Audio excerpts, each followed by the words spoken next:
출애굽기 1장 15절부터 22절까지 말씀 함께 기록하겠습니다.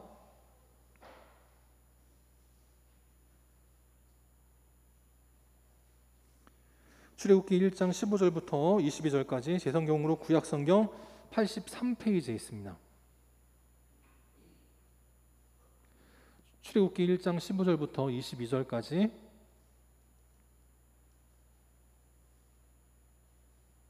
한 절씩 기록하겠습니다. 기록합니다. 애굽 왕이 히브리 산파 십브라라 하는 사람과 부하라 하는 사람에게 말하여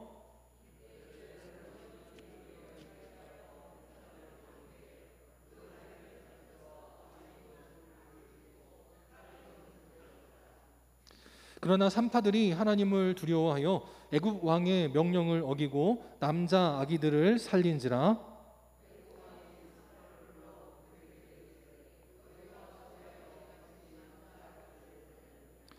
산파가 바로에게 대답하되 히브리 여인은 애굽 여인과 같이 아니하고 건장하여 산파가 그들에게 이르기 전에 해산하였더이다 하매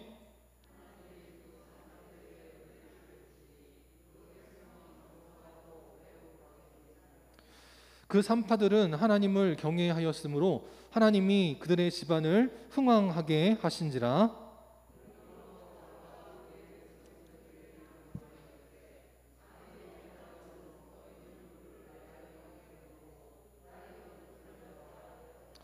아멘.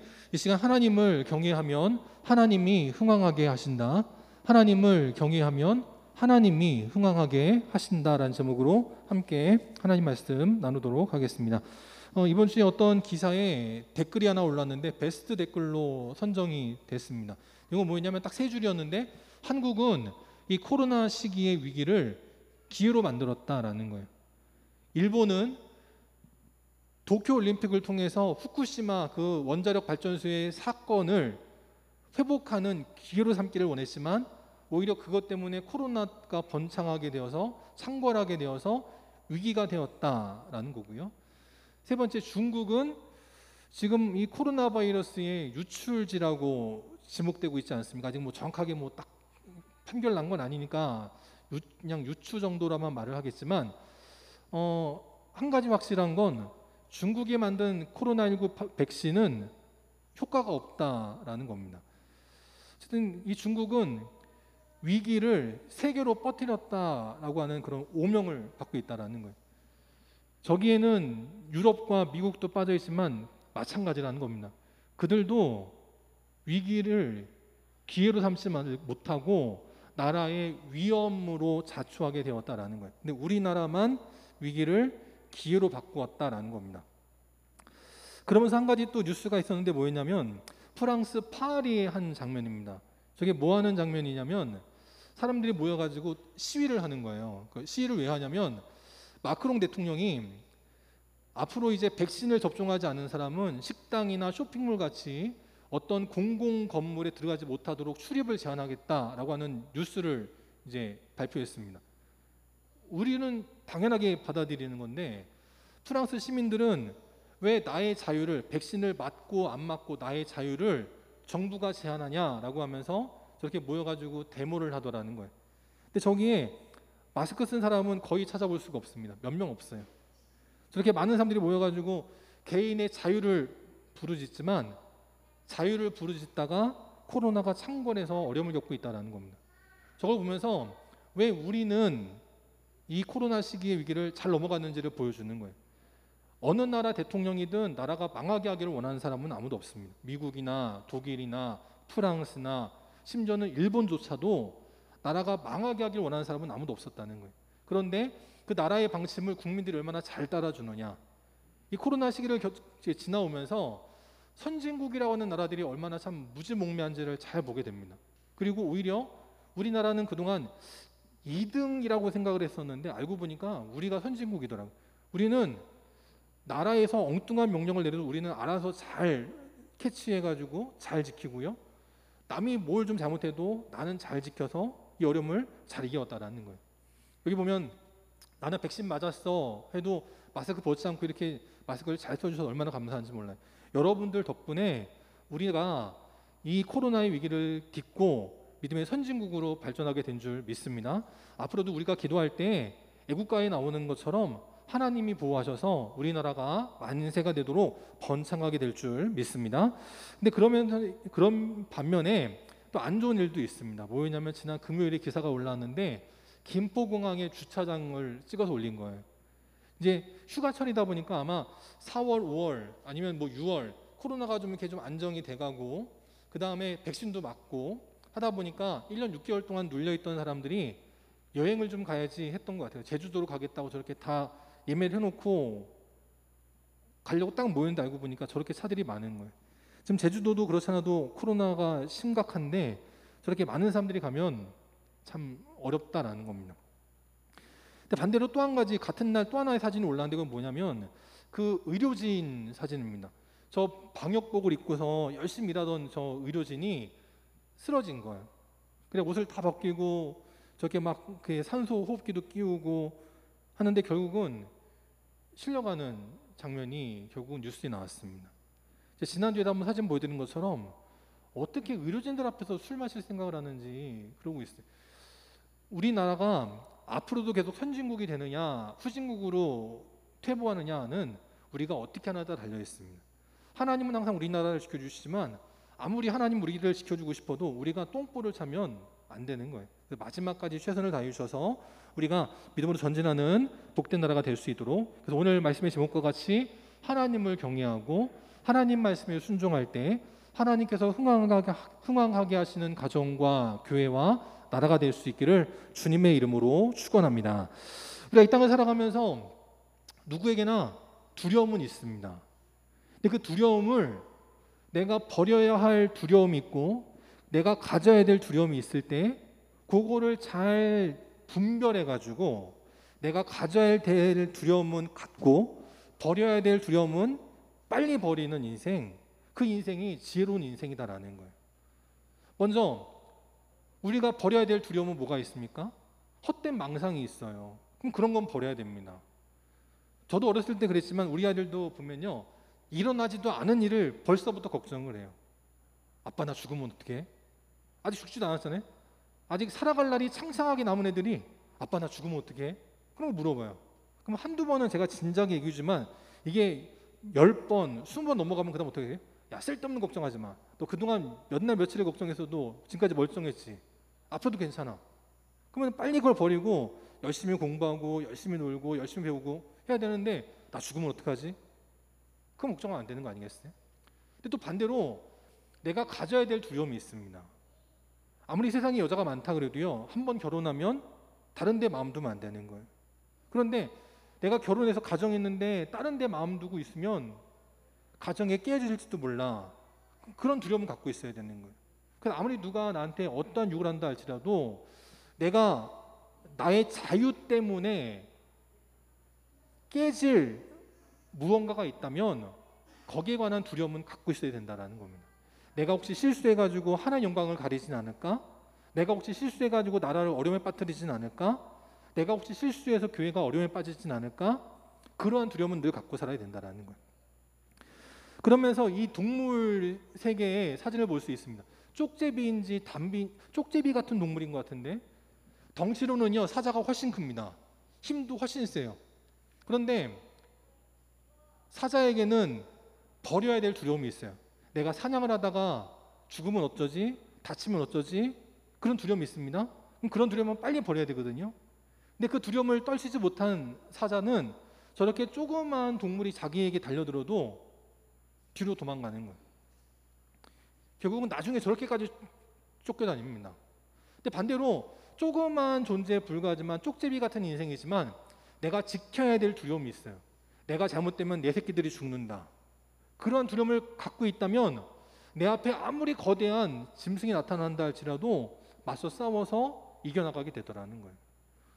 우리나라가 그동안에는 저 쪽제비처럼 조그만 존재에 불과했습니다.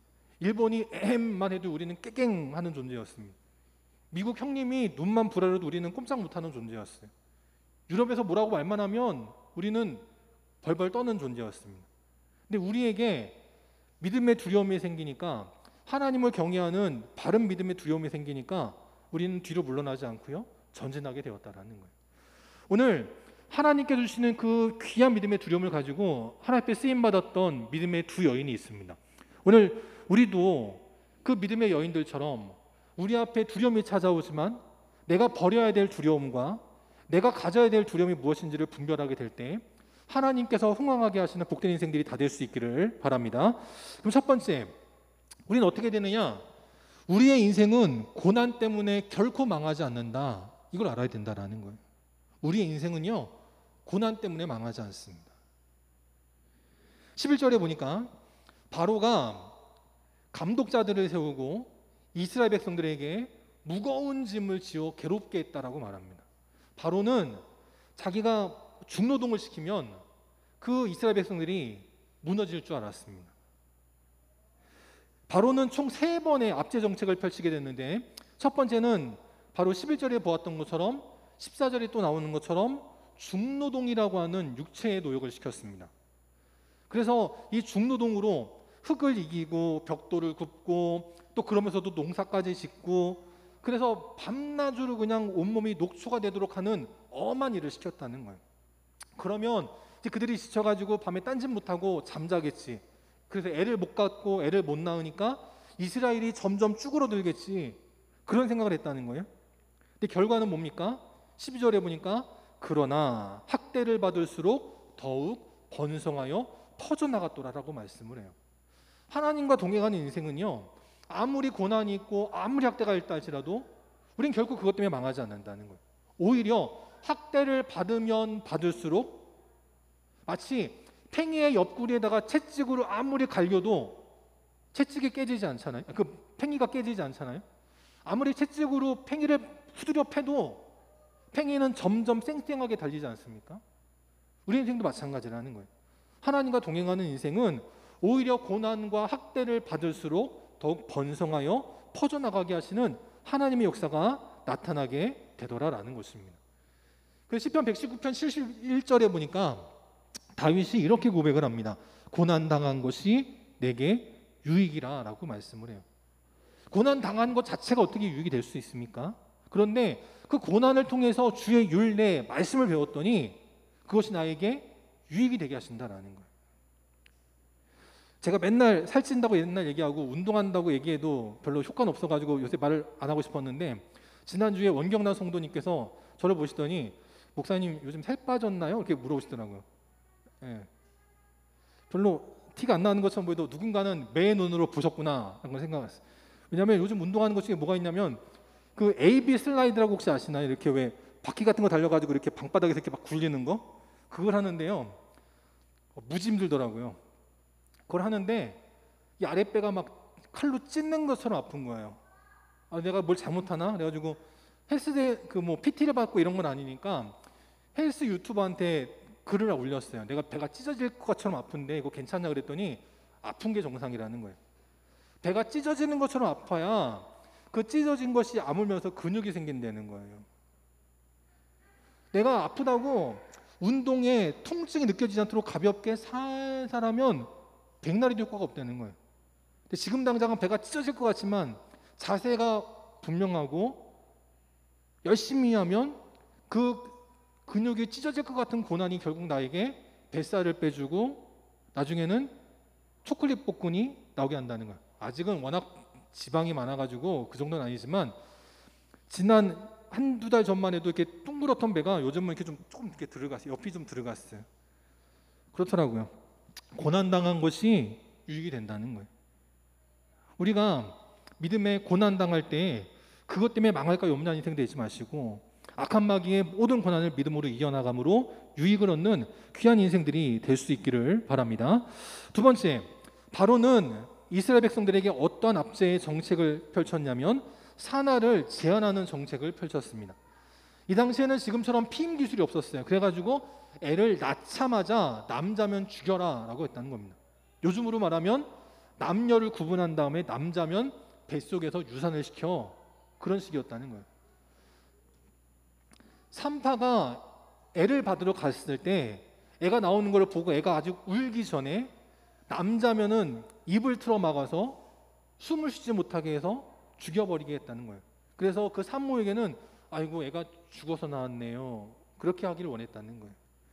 그런데 바로가 그렇게 산파들을 협박했지만 오히려 하나님은 어떻게 하시냐면 20절 말씀해 보니까 오히려 그 백성들이 번성하고 매우 강해지게 하셨다라는 겁니다. 세 번째, 산파들을 통해서도 애가 바로 낳자마자 죽이려 했던 그 정책이 실패하니까 이제는 어떻게 하냐면 아예 그 남자아이를 강에 던져 죽이게 했다라는 거예요. 그래서 이제는 산모가 아기가 태어난 걸 알았든 몰랐든 상관없습니다. 무조건 남자아이면 무조건 집어 던져 죽이겠다라는 거예요. 그러면 거기에 따른 이스라엘 민족의 반발이 엄청났을 겁니다. 그런데 그러한 반발에도 아랑곳하지 않고 죽여버리겠다라는 거예요. 근데 이 정책의 마지막 결과는 아시죠? 바로 2장에 나오는 것처럼 그 숱하게 죽임을 당했던 아이들 가운데 한 아기는 누구에게로 가요? 바로의 딸에게로 갔다라는 거예요. 그래서 자기가 유대인들 남자들을 모두 죽게 했지만 자기의 손자가 바로 유대인 이스라엘 백성, 그가 바로의 손자가 되어서 궁궐에서 자라게 되고 결국은 궁궐에서 모든 것을 배웠던 그 모세를 통해 출애굽의 역사가 나타나게 하시는 역전과 반전의 은혜를 허락하여 주시더라는 거예요.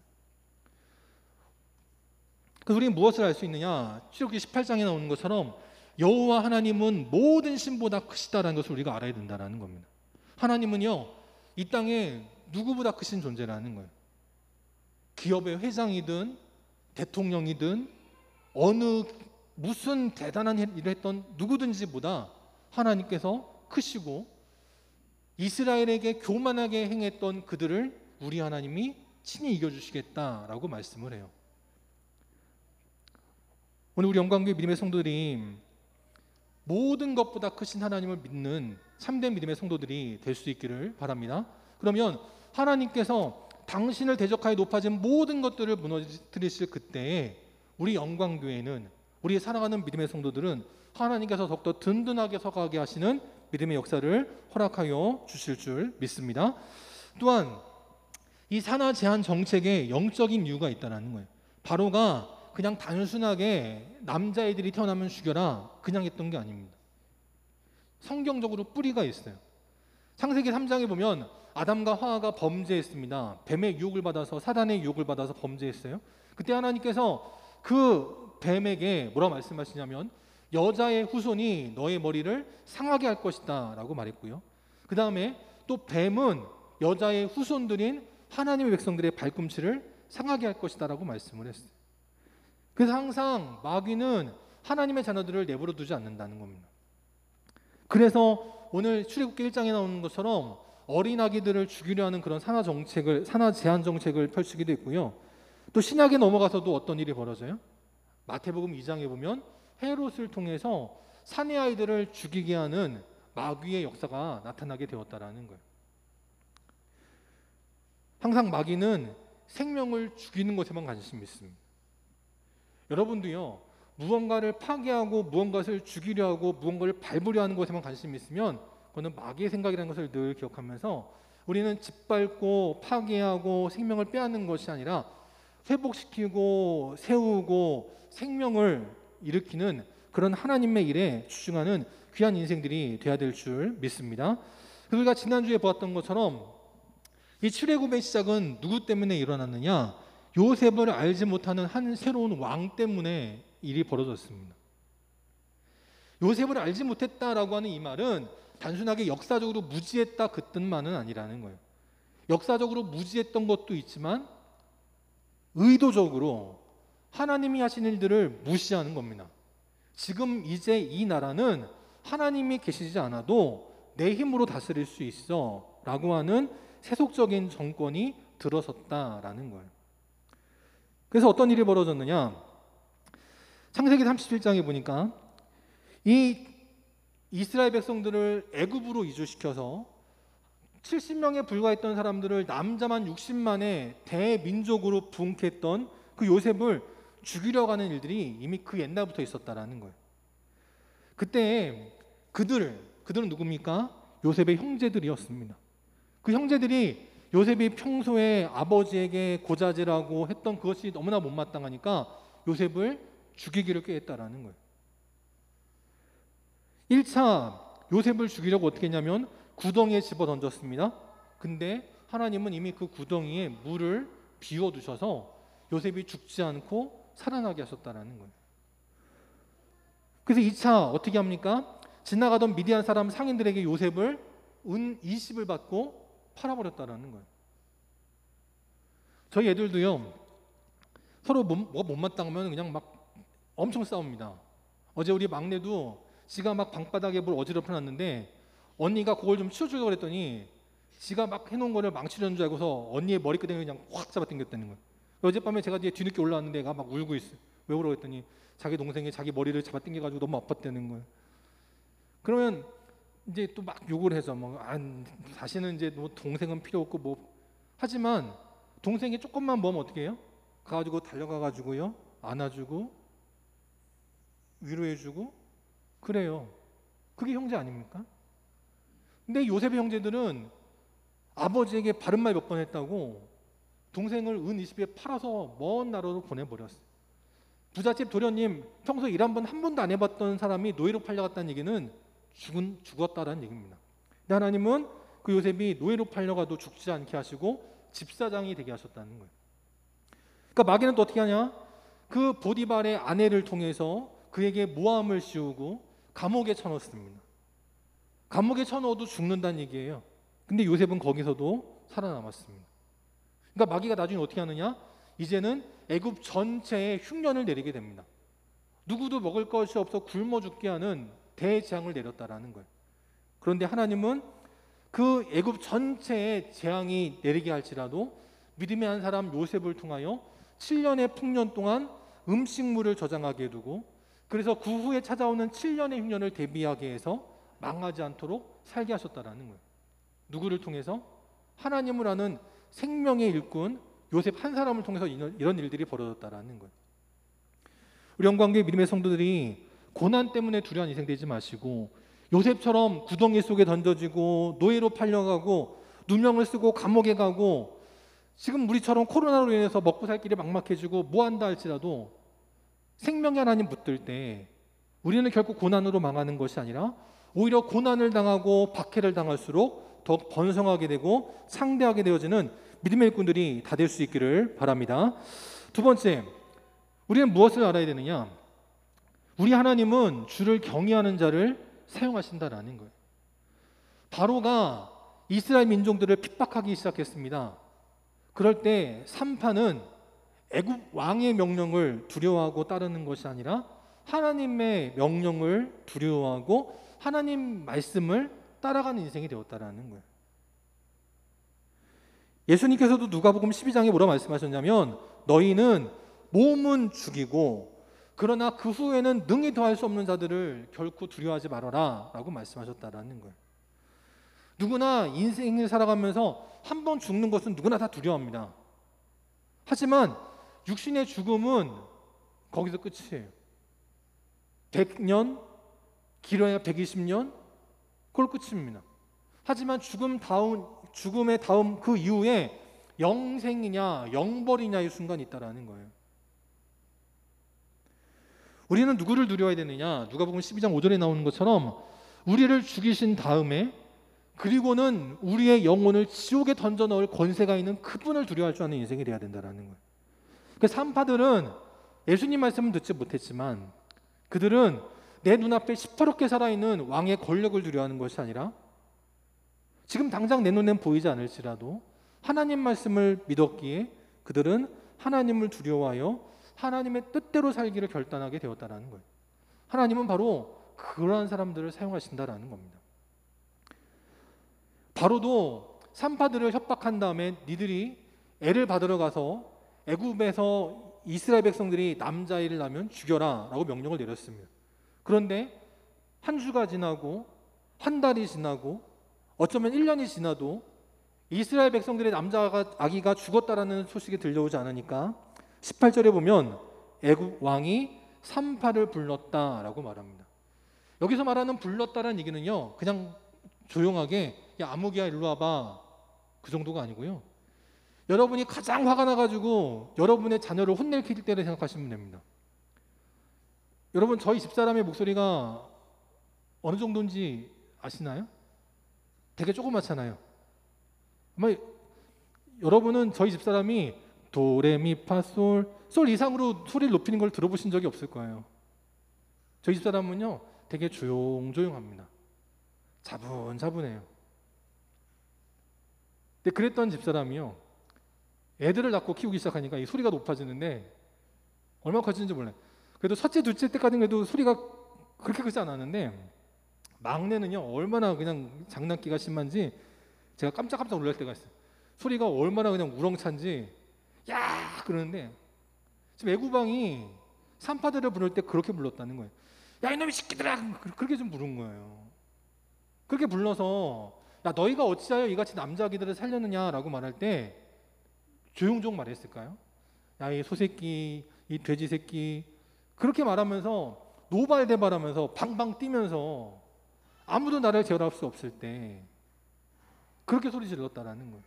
그러면 그 앞에서 다 주눅 들어야 되는 거 아니에요? 저도 저희 아이들을 혼내면 아들도 주눅이 들고요, 딸도 주눅이 들고요, 그렇습니다. 근데 아빠가 애들을 죽이진 않잖아요. 근데 애들은 다 주눅이 들거든요. 근데 그 당시 사람의 목숨을 파리 목숨처럼 죽일 수 있었던 왕이 산파를 불러다 놓고 그냥 막 노발대발할 그때 그 앞에서 어찌 주눅 들지 않을 수 있겠냐는 거예요. 근데 산파들은 어떻게 하냐? 뭐라고 말하냐면 히브리 여인들은 애굽 여인과 같지 아니하여 건장하여서 우리가 그들에게 이르기 전에 이미 해산하였습니다 라고 말하더라는 거예요. 이렇게 말했어도요 바로가 기분 나쁘면 쟤네들 죽여버려, 그래도 아무도 뭐라 할 수 없습니다. 그 당시 왕은 사람을 죽이는 거는 아무렇지 않게 할 수 있는 그런 권력이 있었어요. 그런데 이렇게 왕의 마음을 거스리는, 심기를 불편하게 하는 그런 말을 했어도 그들은 어떻게 되느냐? 20절에 보니까 하나님이 그 산파들에게 은혜를 베푸셨다라고 말합니다. 저도 직장 생활이라면 직장 생활을 지난 교회에서 했었는데요, 이제 남의 밑에 있다 보면 내가 하기 싫은 일도 해야 됩니다. 때로는 누군가에게 쓴소리도 해야 돼요. 나는 그렇게 하고 싶지 않아도 저분이 뭐라 하면 해야 되는 거예요. 그게 분목사입니다. 산파들도 그냥 왕이 시킨 거니까 해야지 그러고서 그냥 할 수 있어요. 근데 산파들은 그러지 않았습니다. 하나님께서 말씀하시는 대로만 했습니다. 그랬더니 하나님께서 그 인생들을 책임져 주셔서 은혜를 베풀게 하셨는데 그 은혜 받은 결과가 뭐냐? 그 산파의 가족들이 복을 받았더라가 아니고요, 백성이 번성하고 매우 강해지니라. 이게 1차 복이었다는 거예요.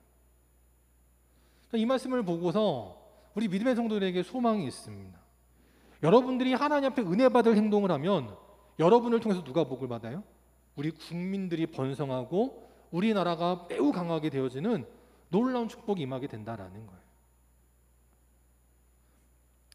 그리고 12절에 나오는 것처럼 학대를 받을수록 우리는 그 학대 때문에 쭈그러드는 인생이 아니라 오히려 더욱 번성하게 되는 하나님의 역전의 역사가 나타나게 하신다라는 겁니다. 거기에 소망을 두는 인생은요, 하나님을 경외하고 하나님의 뜻대로 살아갈 수 있는 거예요. 그리고 그 다음 또 하나님께서 복을 주시는데 어떻게 주시냐면 21절에 보니까 그 산파들이 하나님을 경외하였으므로 하나님이 그들의 집안도 흥황하게 하셨다라고 말씀을 해요. 세상에는 나 잘 되자고 잘못된 일도 눈 감고 서슴지 않고 사는 사람들이 있습니다. 한 생명을 죽이더라도 내가 잘 되려고 하면 무슨 일이든 하는 사람들이 얼마나 많이 있어요. 그런데 우리는 그렇게 하지 않아도 하나님을 경외하기만 하면 하나님께서 은혜를 주셔서 우리의 집안도 흥황하게 하시고 우리를 통해 이처럼 땅도 이 나라도 매우 강성하고 매우 번성하게 하는 하나님의 놀라운 역사가 나타나게 되더라라는 거예요. 저는 우리 영광교회를 통해서 우리 믿음의 안무개 장로님, 안무개 권사님, 안무개 집사님을 통해서 더욱 번성하고 심히 창대하게 되었고 그들의 집안은 흥황하게 되었더라라고 하는 좋은 소문나는 복된 인생들이 다 될 수 있기를 바랍니다. 우리 옛말에 이런 말이 있습니다. 여자가 잘 들어와야 한다, 이런 말이 있어요. 아마 요즘 젊은이들은 이 얘기 들으면 아마 그냥 기겁을 하고 놀랄 텐데 우리의 속담에 있습니다. 그 실제로 동의합니다. 왜냐하면 세계를 움직이는 건 남자지만 남자를 움직이는 건 누구라고 그래요? 여자라고 하잖아요. 여자가 잘 들어와야 됩니다. 그럼 15절에 보니까 오늘 말씀에 등장인물은 셋인데 애굽 왕, 십부라, 부하 이렇게 나옵니다. 애굽 왕 바로는요 이름이 아니에요. 애굽 왕 바로는 뭐냐? 우리가 투탕카멘으로 잘 알고 있는 파라오의 대명사입니다. 성경에서는 그 당시 애굽 왕의 이름이 무엇인지는 관심 없어요. 그건 말하지 않아요. 그런데 그 당시 산파라고 하는 직업은 그렇게 대단한 직업은 아니었잖아요. 산파라고 하는 건 보통 나이가 좀 있으신 어르신들이 맡는 거 아닙니까? 이미 좀 인생도 살 만큼 사셔가지고 힘도 좀 없고 그렇게 뭐 대단한 거 배우지 않고 그런 게 산파 아니에요? 그런데 성경은 그 두 산파 이름을 분명하게 기억하고 있습니다. 첫 번째 사람은요 십부라, 그것은 아름다움이란 뜻이 있었어요. 두 번째 산파 이름은 부하, 빛남, 뛰어남, 그런 뜻이 있습니다. 성경은 그 산파들의 이름을 기록하고 있어요. 그리고 그 여인은 정말 자기들의 이름값을 하는 삶을 살았습니다. 우리도 믿음의 성도라고 한다면 이 땅 가운데 헛된 권력에, 헛된 재물에, 헛된 명예에 넘어지는 인생이 아니라 하나님의 자녀라고 하는 이름값을 하는 귀한 인생들이 돼야 될 줄 믿습니다. 그리고 어떻게 살아야 되느냐? 첫 번째, 남을 도와주는 이에게 은혜를 주신다는 것을 기억하며 남을 돕는 인생이 돼야 된다는 거예요. 오늘 16절에 보니까 해산을 도울 때라고 말해요. 이 여인들은요, 여인이 산모가 혼자서 애를 낳지 못할 때 그 애를 낳는 일을 돕는 일을 했다는 거예요. 우리는 남을 짓밟고 남의 것을 빼앗는 것이 아니라 남을 돕는 인생들이 돼야 된다는 겁니다. 두 번째, 또 우리는 어떻게 되느냐? 사람을 살리는 이에게 복을 주신다는 것을 기억하면서 우리는 생명을 살리기 위해 힘쓰고 애써야 된다는 거예요. 돈이 있지만 이 돈으로 나 혼자 잘 먹고 잘 사는 것이 아니라 이 돈을 통해서 누군가를 살리는 데 써야 된다는 겁니다. 나에게 권력이 있을 때 그 권력을 통해서 나의 이름을 알리기 위해서 쓰는 것이 아니라 생명을 살리기 위해서 권력을 쓰는 자가 되어야 된다는 거예요. 명예가 있을 때 그 명예를 통해서 인기를 얻기 위한 것이 아니라 그 명예를 통해서 남들을 살리는 데 사용하는 자가 되어야 된다는 거예요. 우리 영광교회와 우리의 사랑하는 자들이 그렇게 남을 돕고 생명을 살리는 데 우리의 맡겨진 모든 것을 감당함으로 하나님께서 은혜를 주시고 축복을 주시는 귀한 인생들이 될 수 있기를 바랍니다. 또한 이 여인들이 그렇게 은혜 받았던 이유는 뭐였느냐? 기도에 있었다는 거예요. 창세기 3장 7절에 보면 하나님께서 애굽을 치시고 이스라엘 백성들을 출애굽시키시는데 그 이유가 뭐였느냐? 애굽에서 고통당하던 하나님의 백성들의 부르짖음을 들으셨다라고 말씀을 해요. 이 코로나로 어려운 시기에 우리 사랑하는 성도들이 그럼에도 불구하고 기도해 주셨습니다.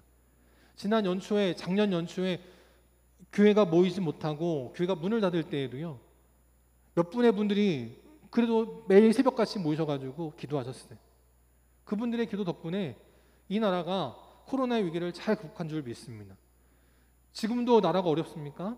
그럴 때 우리가 이 땅에서 부르짖을 때 하늘에 계신 하나님께서 여러분의 기도를 들으시고 반드시 우리에게 놀라운 하나님의 역사를 이루어주실 줄 믿습니다. 두 번째, 우리는 어떻게 나가야 되느냐? 믿음으로 나가야 된다는 거예요. 내가 이거 하다가 직장에서 잘리면 어떻게 하지? 내가 이거 하다가 망하면 어떻게 하지? 내가 이거 하다가 건강 잃으면 어떻게 하지? 우리는 그걸 두려워하는 것이 아니라요, 하나님을 두려워하는 자가 되어야 되는 거예요. 하나님을 경외하는 자가 될 때에 그 믿음을 통하여 하나님께서 우리에게 귀한 은혜를 허락하여 주실 것입니다. 고린도후서 4장 17절에 보니까 이렇게 사도 바울이 고백하고 있어요. 우리가 잠시 받는 환난에 경한 것이 있다라고 말합니다. 환난은요, 잠시 받는 것이고 경한 것이다라고 말해요. 가벼운 것이다라고 말해요.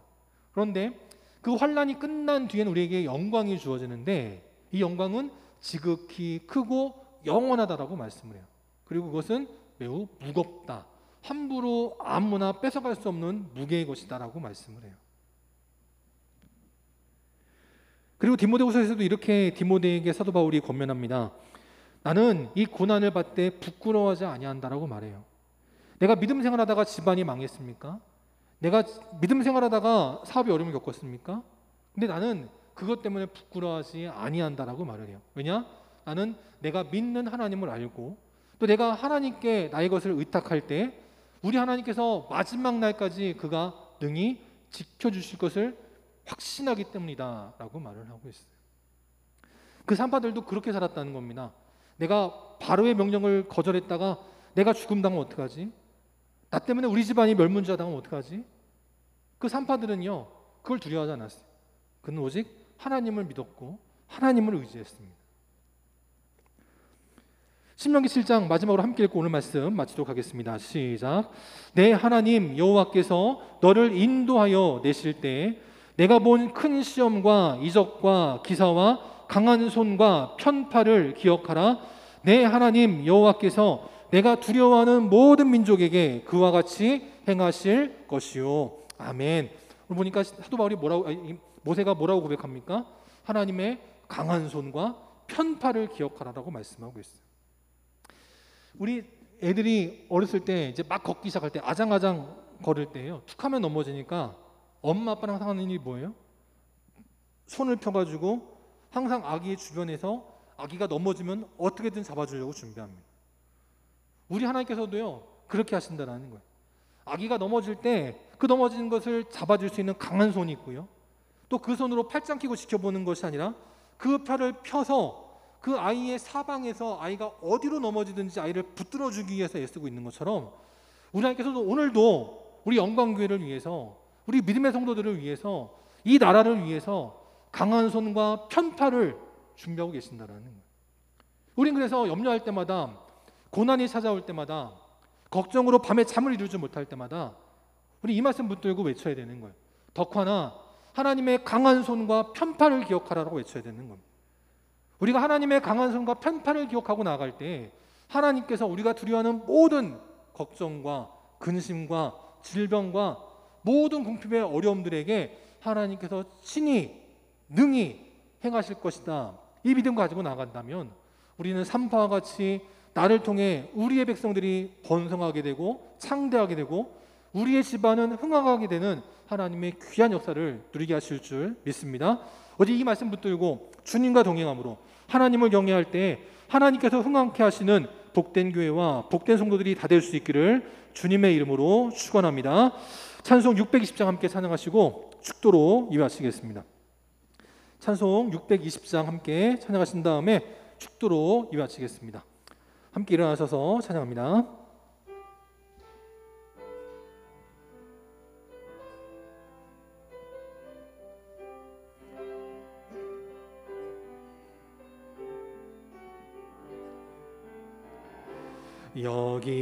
여기에 모인 우리 주의 은총 받은 자여라. 주께서 이 자리에 함께 계심을 아노라. 언제나 주님만을 찬양하며 따라가리니 시험을 당할 때도 함께 계심을 믿노라. 이 믿음 더욱 굳세라. 주가 지켜주신다. 어두운 밤에도 주의 밝은 빛 인도하여 주신다.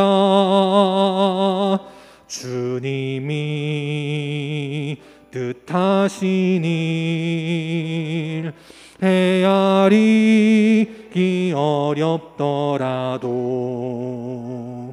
언제나 주 뜻 안에 내가 있음을 아노라. 사랑과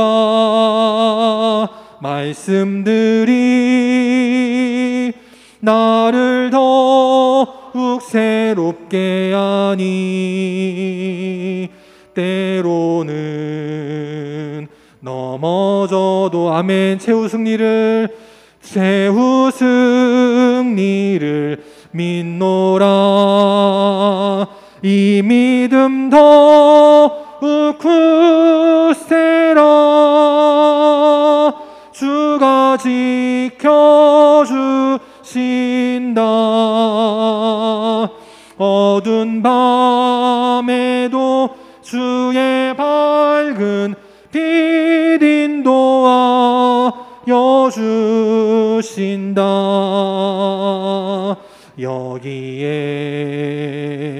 모인 우리 사랑받는 주의 자녀라. 주께서 뜻하신 바 누굴 통해서? 우리를 통해 펼치신다. 고통과 슬픔 중에 더욱 주님 의지하오니 어려움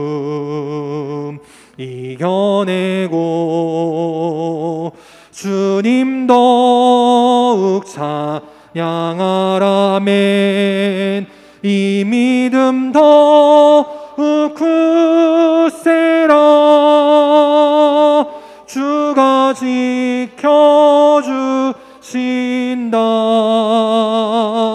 어두운 밤에도 주의 밝은 빛 인도하여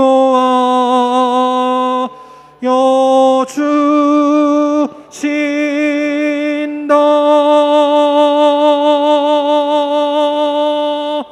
아멘. 함께 기도하겠습니다. 지금은 우리 주 예수 그리스도의 은혜와 하나님 아버지의 끝이 없는 사랑하심과 성령님의 함께 하시고 교통하시고 인도하심이 오늘도 고난과 시련이 닥쳐온다 할지라도 그것 때문에 두려워하거나 낙심하지 않고 오늘도 하나님 의지함으로 우리를 통해 놀라운 하나님의 일들을 이루실 그 날을 기대하면서 오늘도 주님과 동행하여 하나님 앞에 영광 돌리기를 원하는 그 주님께서 흥왕하게 하시는 믿음의 가정, 믿음의 교회, 믿음의 나라를 이뤄나가길 원하는 우리 모든 믿음의 성도들 머리 위에 또 그 가정 위에 사랑하는 주의 자녀들과 믿음의 직장 위에 또 지금도 나라를 지키는 국군 장병들 위에 또 이 더운 날씨에도 방역에 힘쓰고 있는 모든 의료진들과 모든 공무원들 위에 또 이 시간 사랑하는 어머니와 함께 이 자리 나와 예배드리는 우리 귀한 믿음의 박미정 자매와 또 하나님 은혜로 세우게 될 귀한 믿음의 새 가정 위에 또 이제 우리 영광교회에 등록하여서 귀한 믿음 생활하며 하나님 앞에 결단함으로 그 믿음의 에쉐르, 믿음의 피아노 교습소가 형통케 되고 번창하게 원하는 우리 귀한 믿음의 새 가족 안종규 집사님 위에 이제부터 영원토록 함께 계시기를 간절히 축원하옵나이다. 아멘.